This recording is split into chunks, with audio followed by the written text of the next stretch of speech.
এসআইআরে enumeration form বিলের সময়সীমা বাড়ানো রাজ্যে ফর্ম বিতরণের সময় বাড়াতে আবেদন বিএলও ঐক্য মঞ্চের 15 নভেম্বর পর্যন্ত ফর্ম বিলির সময় বাড়ানোর আজই জানানো হয়েছে মুখ্য নির্বাচনী আধিকারিকের কাছে।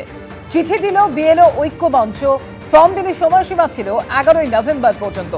রুমা পাল আমাদের সঙ্গে এই মুহূর্তে টেলিফোনে রয়েছেন। রুমা, কি খবর রয়েছে বিষয়ে? দেখো, জানিয়ে রাখি যে এনুমারেশন ফর্ম 4 নভেম্বর থেকে দেওয়া শুরু হয়েছে, কিন্তু বিএলও ঐক্য মঞ্চের বক্তব্য যে এই এনুমারেশন ফর্ম পর্যাপ্ত সরবরাহ না থাকায় রাজ্যের বহু এলাকায় আজ বিএলওরা দেরিতে কাজ শুরু করতে বাধ্য হয়েছেন এবং কিছু ইআরও অফিস প্রথম দুদিন ফর্ম সরবরাহ করতে পারেনি এবং সে কারণে 11 নভেম্বরের মধ্যে ফর্ম বিতরণের নির্দেশ বাস্তবায়ন করা খুবই কঠিন হয়ে পড়বে এবং এই কারণে তারা মুখ্য নির্বাচনী আধিকারিককে চিঠিও দিয়েছেন এবং এই সময়সীমা 15 নভেম্বর পর্যন্ত বাড়ানোর কথা বলা হয়েছে। এবং যেহেতু এনুমারেশন ফর্ম বহু মানুষ পেয়েও গেছেন, কিন্তু এমনও মানুষ আছেন যারা এখনো পাননি, সেক্ষেত্রে মনে করছেন বিএলও ঐক্য মঞ্চ যে এই সময়সীমা বাড়ানো হোক।